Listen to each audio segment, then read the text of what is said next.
ವೀಕ್ಷಕರೇ, ಎಲ್ರಿಗೂ ನಮಸ್ಕಾರ. ನಾನು ನಿಮ್ಮ ಪ್ರೀತಿಯ ಹುಡುಗ ಅಭಿಷೇಕ್. ನಮ್ಮ ಈ ಸುಂದರ ಚರಿತ್ರೆಗೆ ನಿಮಗೆಲ್ಲರಿಗೂ ಸ್ವಾಗತ, ಸುಸ್ವಾಗತ. ವೀಕ್ಷಕರೇ, ನಿಮಗೆಲ್ಲ ಗೊತ್ತಿರೋ ಹಾಗೆ ರೈಲ್ವೆ ಟ್ರ್ಯಾಕ್ ಹೋಗ್ತಿರುವಂತಹ ಜಾಗಗಳಲ್ಲಿ ಕೆಲವು ಅಡ್ಡರಸ್ತೆಗಳು ಬರುತ್ತವೆ.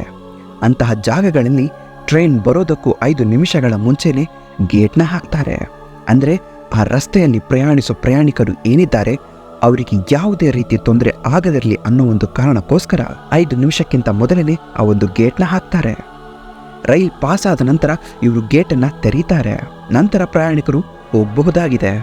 ಆದರೆ ಕೆಲವರು ಅಲ್ಲಿ ಕೂಡ ಸರ್ಕಸನ್ನು ಮಾಡೋದಕ್ಕೆ ಹೋಗ್ತಾರೆ. 5 ನಿಮಿಷ ಕೂಡ ಕಾಯೋದಿಲ್ಲ.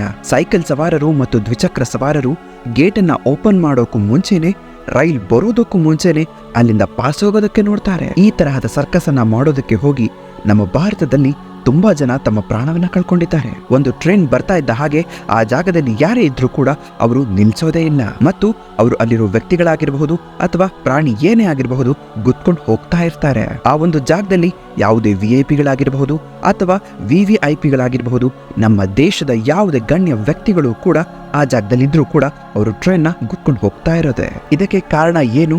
ಯಾಕೆ ಅವರು ಆ ಟ್ರೈನ್ನ ನಿಲ್ಸೋದಿಲ್ಲ? ಟ್ರೈನ್ನ ಲೋಕೋ ಪೈಲಟ್ಗಳು ಏನಿದ್ದಾರೆ, ಆತ ಯಾವುದೇ ಒಂದು ಪ್ರಾಣಿ ಆಗಿರಬಹುದು ಅಥವಾ ಒಬ್ಬ ಮನುಷ್ಯನಾಗಿರಬಹುದು, ಅವರು ಇರೋದನ್ನ ನೋಡಿ ಕೂಡ ಅವರನ್ನ ಗುದ್ಕೊಂಡು ಹೋಗ್ತಾರೆ ಹೊರತು ಯಾವುದೇ ಕಾರಣಕ್ಕೂ ಟ್ರೈನ್ನ ನಿಲ್ಸೋದಿಲ್ಲ. ಇದಕ್ಕೆ ಕಾರಣ ಏನು ಅನ್ನೋದ್ರ ಬಗ್ಗೆ ಇವತ್ತಿನ ವಿಡಿಯೋನಲ್ಲಿ ತಿಳಿಸ್ಕೊಡ್ತಾ ಇದ್ದೀನಿ. ಬನ್ನಿ ಹಾಗಾದ್ರೆ ಯಾಕೆ ನಿಲ್ಸಲ್ಲ ಅವರು ಅಂತ ನೋಡೋಣ.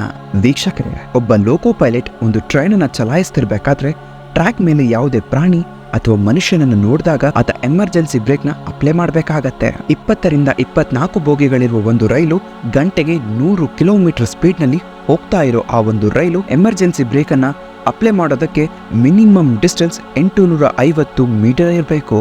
ಇಲ್ಲಾಂದ್ರೆ ಆತ ಏನಾದ್ರೂ ಸಡನ್ ಆಗಿ ಎಮರ್ಜೆನ್ಸಿ ಬ್ರೇಕ್ ನ ಅಪ್ಲೈ ಮಾಡಿದ್ರೆ ಟ್ರೈನ್ ಅಪಘಾತ ಆಗುವಂತಹ ಚಾನ್ಸ್ ತುಂಬಾನೇ ಜಾಸ್ತಿ ಇರುತ್ತೆ. ಅಂದ್ರೆ ಒಂದು ಬೋಗಿಗಳಿಗೆ ಮತ್ತೊಂದು ಬೋಗಿಗಳು ಡಿಕ್ಕಿ ಹೊಡೆದು ಹಳಿ ತಪ್ಪುವ ಚಾನ್ಸಸ್ ತುಂಬಾನೇ ಜಾಸ್ತಿ ಇರುತ್ತೆ.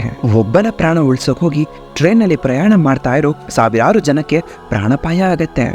ಮತ್ತೆ ಯಾವುದಾದ್ರೂ ಒಂದು ಫುಲ್ಲಿ ಲೋಡೆಡ್ ಆಗಿರೋ ಗೂಡ್ಸ್ ರೈಲು ಪ್ರಯಾಣ ಮಾಡ್ತಿರ್ಬೇಕಾದ್ರೆ ಅವ್ರೇನಾದ್ರೂ ಎಮರ್ಜೆನ್ಸಿ ಬ್ರೇಕ್ನ ಅಪ್ಲೈ ಮಾಡಬೇಕು ಅಂತ ಅಂದ್ರೆ ಮಿನಿಮಮ್ ಡಿಸ್ಟೆನ್ಸ್ 1 ಕಿಲೋಮೀಟರ್ ಇರಬೇಕಾಗತ್ತೆ. ಮತ್ತೆ ಅಷ್ಟು ದೂರದಿಂದ ಲೋಕೋ ಪೈಲಟ್ಗೆ ಒಂದು ಪ್ರಾಣಿ ಆಗಲಿ ಅಥವಾ ಒಬ್ಬ ಮನುಷ್ಯನಾಗಲಿ ಇರೋದು ಕಾಣಿಸೋದೇ ಇಲ್ಲ. ಮತ್ತೆ ಆತ ತುಂಬಾ ಹತ್ತಿರದಿಂದ ಬಂದು ನೋಡಿದಾಗ ಏನು ಪ್ರಯೋಜನ ಇರೋದಿಲ್ಲ.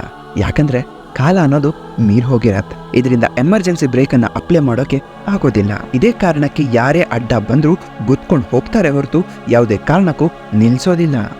ಇದಿಷ್ಟು ಇವತ್ತಿನ ಈ ಒಂದು ವಿಡಿಯೋನಲ್ಲಿ ಚಿಕ್ಕ ಮಾಹಿತಿ.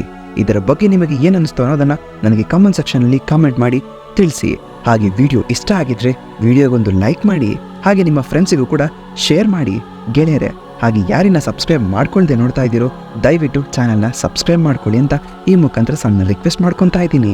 ವಿಡಿಯೋ ನೋಡಿದ್ದಕ್ಕಾಗಿ ನಿಮಗೆಲ್ಲರಿಗೂ ಧನ್ಯವಾದಗಳು ಗೆಳೆಯರೆ.